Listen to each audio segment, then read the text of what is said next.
अस्सलाम वालेकुम, मैं हूं मोहम्मद सलमान और आप देख रहे हैं प्रोग्राम स्टॉक गाला।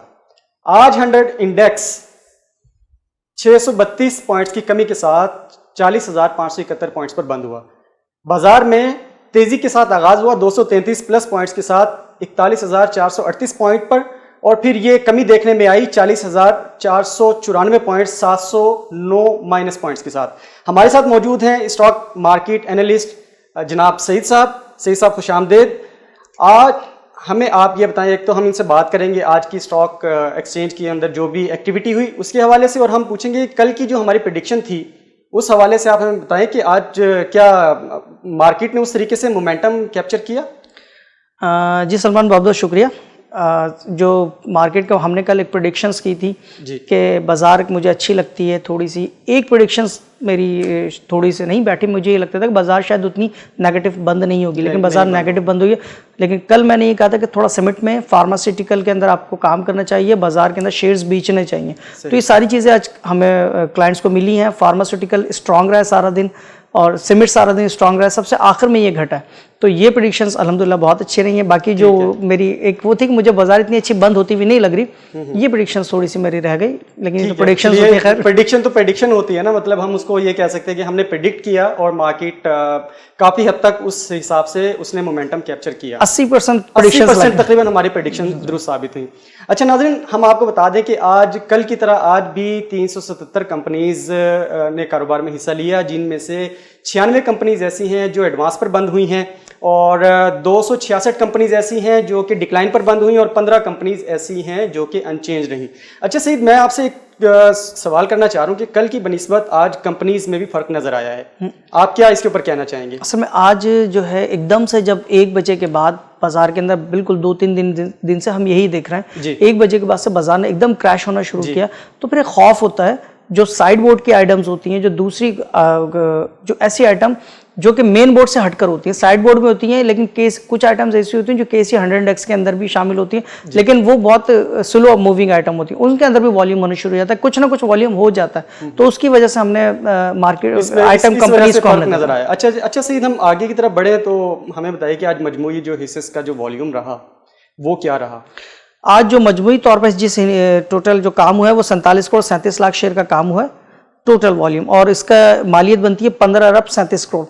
और अगर इसमें से हम KC 100 इंडेक्स का वॉल्यूम निकाल देते हैं तो KC 100 इंडेक्स का वॉल्यूम था 33 करोड़ 66 लाख, जिसकी मालियत बनती है 11 अरब 76 करोड़। अच्छा। टोटल वॉल्यूम का 71% जो KC 100 इंडेक्स में काम हुआ है। और अगर हम लोग मालियत के हिसाब से बात करें तो टोटल मालियत का 76% KC 100 इंडेक्स में काम हुआ।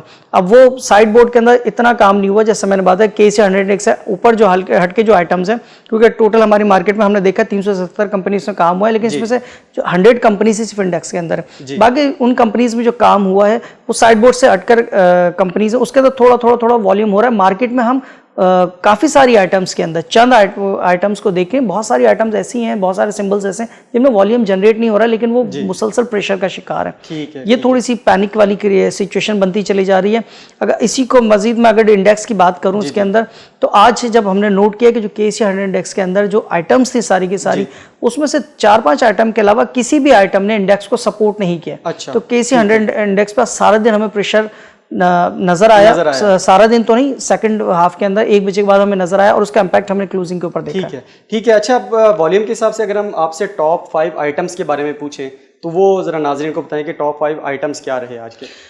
आज टॉप 5 आइटम्स अगर हम देखें तो हैस्कोल पहले नंबर पर है 8 करोड़ 66 लाख शेयर के साथ, ये 20 रुपये 18 पैसे क्लोज हुआ है। अच्छा। और हाई लगा था 22 रुपये 28 पैसे, और इसका लो लगा 20 रुपये 8 पैसे, और एवरेज है इसकी 21 रुपये 10 पैसे, 1 रुपये 52 पैसे ये माइनस बंद हुआ है। इसका एक नोटिस भी निकल आया था, थोड़ी सी एक वो भी पैनिक सिचुएशन आ गई थी। एक रेगुलेशंस के अंदर है कि अगर कंपनी के एग्जीक्यूटिव्स या डायरेक्टर्स कोई शेयर्स बेचेंगे तो आपको स्टॉक एक्सचेंज के अंदर इंटीमेट करना होता है। तो तकरीबन 87 लाख शेयर का उन्होंने सेल किया था उस डायरेक्टर्स ने 38 सितंबर को, उसने भी एक थोड़ा सा पैनिक क्रिएट किया था। अच्छा, फिर यूनिटी दूसरे नंबर पर है 6,62,00,000 शेयर के साथ, और ये 16 रुपये 65 पैसे ये क्लोज हुआ है। 17 रुपये 96 पैसे इसका हाई लगा था, 16 रुपये 50 पैसे इसका लो लगा है, और 17 रुपये 27 पैसे इसकी एवरेज है। ये 82 पैसे माइनस बंद हुआ है। तीसरे नंबर पे के इलेक्ट्रिक रहा है 2,47,00,000 शेयर के साथ, 4 रुपये 21 पैसे ये क्लोज हुआ है, 4 रुपये 35 पैसे इसका हाई लगा था, 4 रुपये 17 पैसे इसका लो लगा है, 4 रुपये 25 पैसे इसकी एवरेज रही है, और 2 पैसे ये माइनस बंद हुआ है। फिर उसके बाद फौजी food limited FFL 2 crore share के साथ 16 रुपये 2 पैसे इसका क्लोजिंग आई है, 17 रुपये 44 पैसे इसके हाई लगा है, लो लगा इसका 15 रुपये 61 पैसे, 16 रुपये 67 पैसे इसकी एवरेज आई है, और 43 पैसे ये माइनस बंद हुआ है। इसके इन द लास्ट BOP रहा है 1,88,00,000 शेयर के साथ, 9 रुपये 88 पैसे इसकी क्लोजिंग आई है, 10 रुपये 19 पैसे इसका हाई लगा है, 9 रुपये 78 पैसे इसका लो लगा है, 10 रुपये 1 पैसे इसकी एवरेज रही है, और ये 8 पैसे माइनस बंद हुआ है। तो तकरीबन जितने भी थे वो अपनी एवरेज से भी नीचे बंद हुए हैं, अपने लो साइड के ऊपर बंद हुए हैं। सही। और अगर हम इन टोटल टॉप 5 कंपनीज की बात करें तो टोटल जो इसका काम हुआ है 21,73,00,000 शेयर का इन टोटल काम हुआ है, 21,73,00,000 शेयर का, ठीक है, जो कि टोटल वॉल्यूम का 46% है। तो ये जो हमारे पास 47,37,00,000 शेयर का जो हमारा काम हुआ है, उसमें से 5 कंपनियों ने सिर्फ इतना बड़ा काम कर दिया। तो उससे हमें नजर आ रहा है कि बाकी दूसरी मार्केट में हम वो वॉल्यूम जनरेट होता हुआ नहीं देख रहे, लेकिन वो मुसलसल टूट रही हैं, बगैर, हम इसको कहते हैं कि बगैर वॉल्यूम के इंडेक्स आइटम टूट जाना, तो वो इसी तरह मार्केट में सिचुएशन नजर आ रही है हमें। ठीक हो गया, बिल्कुल सही है। अच्छा सईद, आगे चलते हैं, टॉप 5 सेक्टर्स कौन कौन से रहे आज के? सलमान, टॉप 5 सेक्टर में पहले नंबर पर ऑयल एंड गैस का सेक्टर है 10 करोड़ शेयर के साथ। इसमें हैस्कोल ने इस सेक्टर को लीड किया था, और इसमें एडवांस जो कंपनी थी वो 2 रही हैं, डिक्लाइन 6 कंपनी, अनचेंज कोई भी नहीं थी। इसको जो हैस्कोल का वॉल्यूम होता है, जिसमें पहले बता चुका हूँ, 8,66,00,000 शेयर का काम हुआ, ये टोटल इंडेक्स का 86% काम हुआ है। तो हमें फिर वही चीज नजर आई कि बाकी किसी ने कोई परफॉर्म नहीं किया, जो कोई जनरेशन नहीं है, वो टूटी जरूर है लेकिन वॉल्यूम जनरेट नहीं हुआ उसके अंदर। अच्छा, फिर विनास्पति का सेक्टर है, उसके अंदर 6,62,00,000 शेयर के साथ, इसमें आज एक ही कंपनी में सिर्फ काम हुआ है, और वो थी यूनिटी। बाकी इस पूरे सेक्टर में किसी कंपनी में काम नहीं हुआ। तो 6,62,00,000 के शेयर के साथ इस पूरे सेक्टर के अंदर 0 कंपनी एडवांस बंद हुई है, 1 कंपनी डिक्लाइन बंद हुई है, वो यूनिटी थी, और कोई भी कंपनी अनचेंज बंद हुई है। अच्छा, इसके बाद हमारे पास कमर्शियल बैंक का सेक्टर है 4,87,00,000 शेयर के साथ। तीसरे नंबर पे बैंक ऑफ पंजाब BOP ने उसको लीड किया है। 4 कंपनी इसके अंदर एडवांस में बंद हुई हैं, 16 कंपनियां डिक्लाइन बंद हुई हैं, कोई भी कंपनी अनचेंज रही है। BOP का जो अगर हम वॉल्यूम देखें, जो वॉल्यूम लीडर रहा है इस सेक्टर का 1,88,00,000 शेयर के साथ, उसका वो टोटल सेक्टर का 39% है। ठीक है। अच्छा, टेक्नोलॉजी एंड कम्युनिकेशन का सेक्टर है 4थे नंबर पे 3,80,00,000 शेयर के साथ। इस सेक्टर को लीड किया TRG ने। 3 कंपनी इसमें एडवांस में बंद हुई है, 9 कंपनियां डिक्लाइन में बंद हुई है, और 0 कंपनी अनचेंज बंद हुई है। 1,30,00,000 शेयर के साथ TRG ने इसको लीड किया था, और ये टोटल हमारा सेक्टर था उसका 34% है। तो इस सेक्टर के अंदर दूसरी कंपनीज ने भी वॉल्यूम जनरेट किया। 5वें नंबर पर है सीमेंट्स का हमारा सेक्टर है 3,52,00,000 शेयर के साथ। मैपल लीफ सीमेंट ने इस सेक्टर को लीड किया है। इसमें 1 कंपनी एडवांस में बंद हुई है, बाकी 17 कंपनियां डिक्लाइन बंद हुई है इसके अंदर, और 1 कंपनी जो अनचेंज बंद हुई है। जब मैपल लीफ का वॉल्यूम था वो 1,18,00,000 शेयर का रहा है। तो ये टोटल सीमेंट सेक्टर का बनता है 33%। अच्छा, हम इसमें मजमूई हम सेक्टर की बात करेंगे तो पूरा मजमूई सेक्टर में 28,90,00,000 शेयर का सिर्फ इन 5 सेक्टर्स के अंदर काम हुआ है, जो कि टोटल वॉल्यूम का 61% बनता है। अच्छा सईद, आगे हम चलते हैं प्रोग्राम की तरफ, और टॉप 3 गेनर्स और लूजर्स कौन कौन से रहे? रफान मैस प्रोडक्ट सलमान आज सबसे ज़्यादा रहा है, 200 रुपये प्लस बंद हुआ है, 8,500 रुपये पे, 8,500 के ऊपर। उसके बाद हीनो पाकिस्तान है 695 रुपये 6 पैसे, 48 रुपये 48 पैसे के साथ प्लस रहा है। और सफ़ायर टेक्सटाइल 899 रुपये 99 पैसे, 41 रुपये 59 पैसे के साथ प्लस रहा है। अगर हम टॉप 3 लूज़र की बात करें तो नेस्ले 6,600 रुपये माइनस के साथ बंद हुआ है। आइलैंड टेक्सटाइल 906 रुपये 50 पैसे, ये 73 रुपये 50 पैसे माइनस के साथ बंद हुआ है। और बनेरो टेक्सटाइल 901 रुपये 87 पैसे, 73 रुपये 12 पैसे के साथ ही माइनस बंद हुआ है। ठीक हो गया सही। अभी आप भी थोड़ा सा रेस्ट कीजिए, अभी हम लेते हैं एक वक्फे के बाद दोबारा हाजिर होते हैं।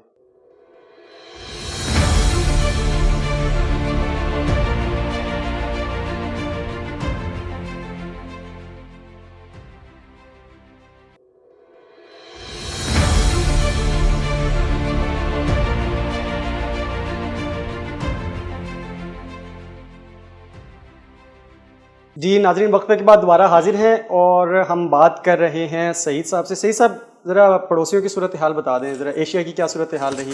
पड़ोसियों की सूरत हाल ये रही कि ऑस्ट्रेलिया 132 पॉइंट माइनस बंद हुआ है, ठीक है। शंघाई 6.38 माइनस बंद हुआ है, हैंगशेंग 231 प्लस बंद हुआ है, मुंबई आपके 94 प्लस बंद हुई है, और निकी 353 माइनस बंद हुई है, और ताइवान 47 प्लस बंद हुई है। ये एशिया के अलावा अगर आज मैं वर्ल्ड की मार्केट्स भी हमने देखी हैं, तो अगर हम नॉर्थ और अमेरिका की मार्केट देखें तो वो भी सारी की सारी तकरीबन मार्केट माइनस की तरफ गई। अच्छा सईद, कल की बोर्ड मीटिंग के हवाले से कुछ हमें बता दें। बोर्ड मीटिंग जो कल अच्छा आज जो हमने कल जो बोर्ड मीटिंग्स बताई थी उसमें से कुछ एक रफली सा मैं एक आइडिया दे दूं। वो बोर्ड मीटिंग्स मैंने उतारी नहीं है कि जो जितनी भी हमारी आज की बोर्ड मीटिंग्स आई हैं जिसमें मैंने बात कही थी कि कुछ कंपनीज ऐसी होंगी जो मार्केट मोमेंटम चेंज कर सकती हैं, उसमें मैंने कोहाट की बात की थी, गंधारा की बात की थी, और एग्जैक्टली ऐसा ही हुआ। उन्होंने मार्केट मोमेंटम चेंज कर दिया था। तो कोहाट का भी अनाउंसमेंट अच्छा नहीं आया, गंधारा का भी अनाउंसमेंट अच्छा नहीं आया, और ये जो एकदम पैर दर पे जिसे हम कहते हैं कि मार्केट एक तो थोड़ी सी लूज थी, उसके बाद से जब ये अनाउंसमेंट आया तो उन्होंने मार्केट का मोमेंटम बहुत ज्यादा चेंज खराब कर दिया था। अच्छा, कल के अनाउंसमेंट की बात करूँ तो गेमन पाकिस्तान का अनाउंसमेंट है, कल BRR गार्जियन मुदारबा का अनाउंसमेंट है, सना इंडस्ट्रीज का अनाउंसमेंट है, सरदार केमिकल है, खबर टेक्सटाइल है, सितारा एनर्जी है, फर्स्ट पैरामाउंट मुदारबा का अनाउंसमेंट है, फर्स्ट इमरोज मुदारबा का अनाउंसमेंट है, अलाबिस सिल्क का अनाउंसमेंट है, इंटरनेशनल नेटवेयर का अनाउंसमेंट है, और बलूचिस्तान ग्लास का अनाउंसमेंट है। इसके अंदर कोई अगर अहम अनाउंसमेंट हम कहेंगे जिसको वॉल्यूम जनरेट भी करता है, थोड़ा सा मार्केट में मोमेंटम तो नहीं चेंज करेगा, लेकिन ये अच्छे शेयर्स में शुमार हो। अच्छे से मुराद अच्छे तो सारे शेयर्स हैं, लेकिन ऐसे शेयर्स में शुमार होता है, वरना मैं अच्छे नहीं, इन्वेस्टर्स को बुरा लग जाएगा हमारे शेयर को बुरा कह रहे हैं। तो जो एक मार्केट में अच्छा परफॉर्म कर लेते हैं वो BGL बलूचिस्तान ग्लास है। थोड़ा सा इसके अनाउंसमेंट के ऊपर ध्यान देना चाहिए। ठीक है जी, बलूचिस्तान के ऊपर जरा ध्यान दीजिएगा, बलूचिस्तान ग्लास के ऊपर। अच्छा, हमारा जो प्रोग्राम का सबसे इम्पोर्टेंट जो हमारा चैप्टर है वो है फीपी लिपि। वो जरा अब सूरत हाल उसकी बताइए, फीपी लिपि की क्या सूरत हाल रही है आज की? फीपी लिपि जो नेट बनी है वो 35 करोड़ 70 लाख की बनी है। अच्छा, ठीक है। अच्छा, इसके अंदर फीपी को हम देखें तो फॉरेन इंडिविजुअल ने आज 6,43,595 रुपए का माल खरीदा है, लेकिन इंडिविजुअल नहीं, कोई बड़ी रकम नहीं। पाकिस्तानी रुपीज़ में मैं हमेशा फीपी लिपि बताता हूँ। फीपी लिपि दो में आती है, US डॉलर में, पाकिस्तानी रुपीज़ में। मैं पाकिस्तानी रुपीज़ में बताता हूँ ताकि नाज़रीन को अंडरस्टैंड करने में आसानी हो। ठीक है, 6,43,000 रुपए का माल फॉरेन इंडिविजुअल्स ने खरीदा, लेकिन फॉरेन कॉर्पोरेट्स जो मुसलसल सेल कर रहे हैं, आज भी उन्होंने सेल किया है। 43 करोड़ 66 लाख रुपए का माल बेचा है उन्होंने। ओवरसीज पाकिस्तानी ने आज माल खरीदा 7 करोड़ 89 लाख रुपए का। तो ये नेट जो फीपी बनी है वो 35 करोड़ 70 लाख की बनी है। उसके अगेंस्ट में जो लीपी बनी है हमारे पास, वो इंडिविजुअल्स ने आज 1 करोड़ 89 लाख रुपए का माल सेल किया है। कंपनीज ने आज 48 करोड़ 15 लाख रुपए का माल परचेज किया है। बैंक्स ने 89 करोड़ 54 लाख रुपए का माल परचेज किया है। NBFC जो नॉन बैंक फाइनेंशियल्स होते हैं, उन्होंने 57 लाख 75 हज़ार रुपए का माल परचेज किया है। अच्छा, म्यूचुअल फंड ने 75 करोड़ 55 लाख रुपए का माल सेल किया है। अदर ऑर्गेनाइजेशन ने 14 करोड़ 83 लाख रुपए का माल परचेज किया है। ब्रोकर प्रोप्राइटरी अकाउंट ने 69 करोड़ और 85 लाख रुपए का माल सेल किया है। इंश्योरेंस ने 29 करोड़ 90 लाख रुपए का माल परचेज किया। तो ये टोटल हमारी फीपी लिपि की सूरत हाल है। ठीक है। अगर हम इसको मजीद वजाहत के साथ हम देखें तो बैंक्स ने, मैंने टॉप 3 या टॉप 4 आप समझ लें जिनकी एक बड़ी सेल बाई हुई है, मैंने वो फिगर्स उठा लिए हैं। ठीक है, क्योंकि स्टॉक मार्केट में करोड़ों की तो कोई आजकल अहमियत नहीं होती। तो बैंक्स की अगर हम देखें, जो बैंक्स ने टोटल 89 करोड़ 54 लाख रुपए का माल जो है वो परचेज किया। अच्छा, जब हम उसको डिटेल में देखते हैं तो उसने 51 करोड़ 16 लाख रुपए का तो सिर्फ बॉन्ड्स के अंदर परचेजिंग की है। ठीक है, जो कि मार्केट से अगर हम देखें मतलब एक मार्केट्स में ट्रेड के हवाले से देखें तो उस आइटम शेयर्स के हवाले से हम रिलेट नहीं करता, क्योंकि लोग उसको इस तरह देखते नहीं है। तो 51 करोड़ 16 लाख रुपए का तो बॉन्ड में सिर्फ खाली परचेज किया है। उसके बाद फ्यूचर के अंदर 4 करोड़ 52 लाख रुपए का इसने माल बेचा है बैंक्स ने, और रेगुलर मार्केट के अंदर 42 करोड़ 21 लाख रुपए का माल परचेज किया। तो अगर मार्केट से रिलेटेड डेटा देखा जाए तो वो सिर्फ 42 करोड़ ही के करीब है। उसको बल्कि अगर फ्यूचर के साथ नेट करें तो वो मजीद 38 करोड़ के ऊपर आ जाता है। तो 79 करोड़ रुपए को देखा ना जाए, क्योंकि वो बॉन्ड के भी उसमें पैसे शामिल है। अच्छा, उसके बाद अगर मैं म्यूचुअल फंड की बात करूं तो म्यूचुअल फंड ने भी आज यही कि 51 करोड़ 67 लाख रुपए का तो सेल किया है। जो उसने जो 75 करोड़ रुपए की सेल आ रही है उसके, उसमें 51 करोड़ 67 लाख रुपए तो बॉन्ड की मार्केट का सेल था। अगर वो सेल बाकी 6 करोड़ 38 लाख रुपए उसने फ्यूचर की मार्केट में सेल किया म्यूचुअल फंड ने, और 17 करोड़ रुपए 49 लाख रुपए उसने रेगुलर मार्केट के अंदर सेल किया। तो अगर हम देखेंगे तो 17 करोड़ और 6 करोड़ हम इसको मार्केट से रिलेटेड सेल को देखेंगे। तो थोड़ा सा पैनिक होने की जरूरत नहीं कि आज शायद फंड के ऐसा क्या हो गया कि 75 करोड़ की सेल आ गई, वो बॉन्ड की मार्केट के, क्योंकि उसके यूनिट्स में होता है और उसकी प्राइस बहुत ज़्यादा होती है, तो इस वजह से उसकी अमाउंट बन जाती है। अच्छा, ब्रोकर प्रोप्राइटरी अकाउंट की जब हम बात करेंगे तो इन्होंने 15 करोड़ 74 लाख रुपए का माल जो है वो फ्यूचर के अंदर परचेज किया है, और 83 करोड़ 38 लाख रुपए का रेगुलर में माल बेचा है, और 1 करोड़ 75 लाख रुपए का ऑफ मार्केट ट्रांजैक्शन की एनडीएम के जरिए। अच्छा, कंपनीज की हम बात करें तो कंपनीज ने 2 करोड़ 27 लाख रुपए का माल फ्यूचर में सेल किया है, रेगुलर में परचेज किया 48 करोड़ 60 लाख रुपए का माल रेगुलर में परचेज किया है। तो अब नाजरीन के सामने पिक्चर क्लियर हो गई है। अगर मैं इसको मजीद डिस्क्रिप्शन आइटम्स लें, इन्हीं को अगर हम आइटम्स के साथ देखें तो जो उनकी मेजर बाय सेल उठाई है वो मैं उठा लेता हूँ, बाकी मैंने वो डेटा नहीं शेयर कर रहा।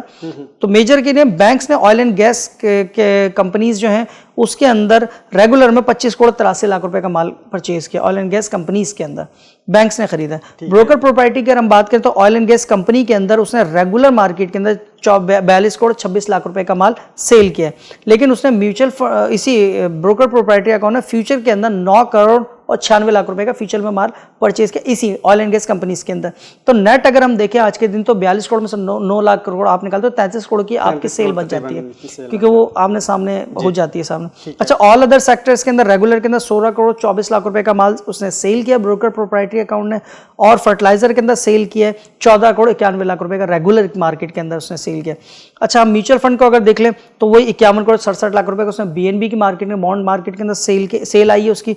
ऑयल एंड गैस एक्सप्लोरेशन के अंदर के जो है सेक्टर है उसके अंदर रेगुलर मार्केट के अंदर 16 करोड़ 61 लाख रुपए का उसने माल सेल किया, और फर्टिलाइजर के अंदर उसने माल सेल किया रेगुलर मार्केट में 10 करोड़ रुपए का माल सेल किया फर्टिलाइजर के अंदर उसने। और लास्ट के अंदर अगर हम कंपनीज का डेटा हम शेयर कर दें तो कंपनीज ने जो है बैंक के अंदर आज परचेज किया, रेगुलर मार्केट में बैंकिंग सेक्टर को परचेज किया है 30 करोड़ 9 लाख रुपए के अंदर।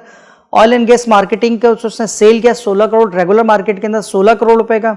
अच्छा, सीमेंट का जो है 24 करोड़ 61 लाख रुपए का रेगुलर मार्केट में उसने परचेज किया है कंपनीज ने, और oil and gas marketing companies जो हैं और मार्केटिंग कंपनीज हैं उसके अंदर उसने सेल किया है फ्यूचर मार्केट के अंदर सेल किया 8 करोड़ 19 लाख रुपए का। तो ये थी सारी सूरत आज फीपीलीपी की।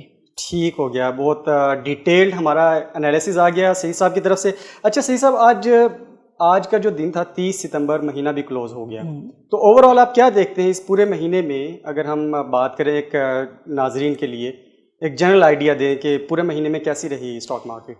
अगर फीपीलीपी के हवाले से बात करूं तो फॉरेनर्स की तरफ से सेल आ रही है मुसलसल, वो कभी ओवरसीज पाकिस्तानी कर देते, कभी कॉर्पोरेट्स का, कॉर्पोरेट्स तो तकरीबन सेल कर रहा है।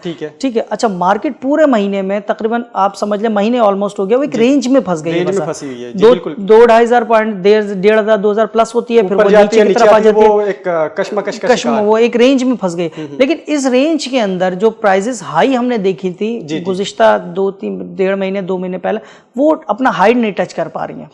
ठीक है, तो वो इस तरह का पूरा सितंबर के अंदर सिनेरियो बना है मार्केट के अंदर। ठीक है। अच्छा, तो अभी हम प्रोग्राम के आखिरी हिस्से की तरफ जा रहे हैं, तो एक तो हमें बताइएगा कि आने वाले दिनों में सूरत हाल क्या हो सकती है, और कल की प्रेडिक्शन ज़रूर बताइएगा नाजरीन को कि कल क्या प्रेडिक्शन हो सकती है, महीने का पहला भी दिन होगा, इसके अलावा क्या प्रेडिक्शन होगी? सलमान, आने वाले दिनों के लिए तो अभी क्या है ना, कबल अज़ वक्त है, क्योंकि मार्केट में अभी वो बुलिश ट्रेंड मुझे नजर नहीं आ रहा। जब आपका बुलिश ट्रेंड होता है तो आप लंबी तेजी या लंबी मंदी, या बेरिश ट्रेंड होता है तो आप लंबी मंदी तेजी के लिए बात कर लेते हैं। ठीक है, अभी मार्केट जो है, और अब से नहीं, जब से ये शो स्टार्ट हुआ है मैंने अपने नाज़रीन को यही कहा कि डे टू डे ट्रेड के ऊपर आप फैसला करें, और हम उसको देख भी रहे हैं, एक दिन प्लस एक दिन माइनस होती है।